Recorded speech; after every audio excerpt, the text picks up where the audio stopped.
আজ রবিবার 23শে ফাল্গুন 2026 সালের 8ই মার্চ। মিথুন রাশি, মিথুন লগ্ন, জেমিনাই সাইনের জাতক জাতিকাদের আজকের দিনটি কিন্তু মধ্যম প্রকৃতির অতিবাহিত হবে।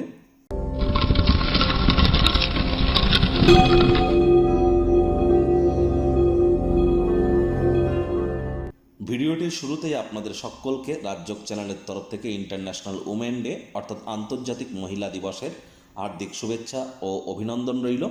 আজ রবিবার স্ক্রিনে আপনারা দেখতে পাচ্ছেন সূর্যদেবের প্রণাম মন্ত্র ওম জবা কুসুম শঙ্কাশং কাশ্যপ্যাং মহাদুতিম ধান্তারিং সর্বপাপগ্নং প্রণতস্মি দিবাকরাম। সকাল সকাল ঘুম থেকে উঠে সূর্যদেবকে প্রণাম করে 7বার এই মন্ত্রটি জপ করে আপনারা দিন শুরু করুন। আজ ভুলেও ব্ল্যাক এবং ব্লু কালারের ড্রেস যেন পরিধান করবেন না। দেখুন বন্ধুরা, মহিলা দিবস এটি বড় কথা নয়। মহিলা মানেই কিন্তু শুক্র আর লক্ষ্মী তত্ত্ব। পুরুষ হন আর মহিলা হন, যদি মহিলাদের গায়ে আঘাত করেন তাহলে আর্থিক ক্ষতি কিন্তু আপনার ক্ষেত্রে নিশ্চিতভাবে হতে চলেছে। গ্যারেন্টি নিয়ে আপনারা একটু বসে থাকতে পারেন। মহিলাদেরকে আঘাত করলে আর্থিক ক্ষয়ক্ষতি নিশ্চিতভাবে হবে, কারণ লক্ষ্মী তত্ত্ব শুক্র তত্ত্বে আঘাতপ্রাপ্ত হয়। তাহলে অবশ্যই মহিলাদেরকে অসম্মান করবেন না, মহিলাদের গায়ে হাত তুলবেন না। উল্টে মহিলাদের জন্য যদি বেটার কিছু করতে পারেন, মহিলাদেরকে যদি সেবা করতে পারেন, তাহলে কিন্তু শুক্র গ্রহের মজবুতি বৃদ্ধি পায়। 5 বছরের নিচে কোনো কন্যা সন্তানকে যদি আপনারা সেবা করতে পারেন, তাদেরকে যদি কোনো কিছু গিফট দিতে পারেন, বুধের মজবুতি কিন্তু বৃদ্ধি পায়। তাহলে অবশ্যই মহিলাদেরকে সম্মান করুন। আর শুক্র কিন্তু এখন বর্তমানে 26 তারিখ পর্যন্ত উচ্চস্থ আছে। শুক্রের কৃপা আমাদের প্রত্যেকের উপরেই বর্ষিত হচ্ছে। আর যারা বিশেষ করে মহিলাদেরকে অসম্মান করছেন, এই কৃপা থেকে আপনারা কিন্তু বঞ্চিত হতেই পারেন। ভাগ্য মিটার আজ আপনাদের বলছে 7 আউট অফ 10। ভাগ্য আপনাদের অনুকূলেই থাকবে। প্রেম, দাম্পত্য, কর্মজাগতিক ক্ষেত্রে আপনাদেরকে একটু সাবধানতা অবলম্বন করেই কিন্তু চলতে হবে। কায়িক পরিশ্রম হলেও শরীর মনে সতেজতা এবং তরতাজাই আপনারা অনুভব করবেন। দীর্ঘদিনের পুরনো রোগশোক অসুস্থতা থেকে আজ মুক্তি প্রাপ্তি করবার দিন, পরিত্রাণ প্রাপ্তি করবার দিন।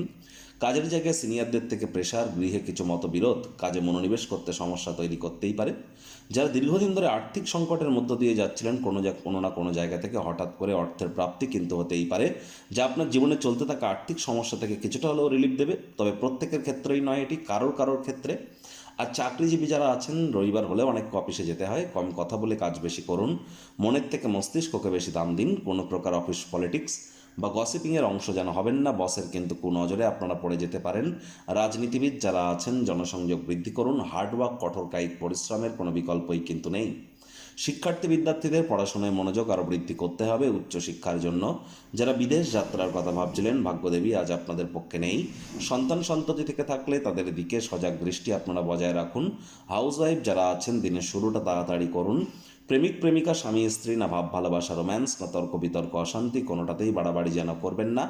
অন্যান্য দিনের ন্যায় আজকের দিনটিকে সাধারণ হিসেবে ট্রিট করবার প্রচেষ্টা আপনাদেরকে করতে হবে।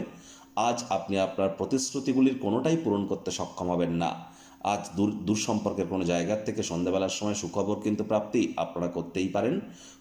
দিনের বেশিরভাগ সময়টাই যদি ঘুমিয়ে থাকেন, তাহলে কিন্তু আজ আপনারা অবশ্যই সারাটা দিনভর সচল থাকবেন। তবে হ্যাঁ, এই জন্য খুব বেশি সময় না, চেষ্টা করুন 8 ঘন্টা অন্তত ঘুমের কোটা পূর্ণ করবার। গৃহের পরিবেশ শান্তিপূর্ণ নির্ঝঞ্ঝট পরিগণিত হচ্ছে। পরিবারের সদস্যদের সাথে কোনো হিস্টোরিক্যাল মনুমেন্ট বা ছোটোখাটো পিকনিক বা নিকটবর্তী কোনো স্থানে ভ্রমণের পরিকল্পনা করতেই পারেন। শত্রুপক্ষ বিরোধী পক্ষ খুব একটু শক্তিশালী থাকছে না।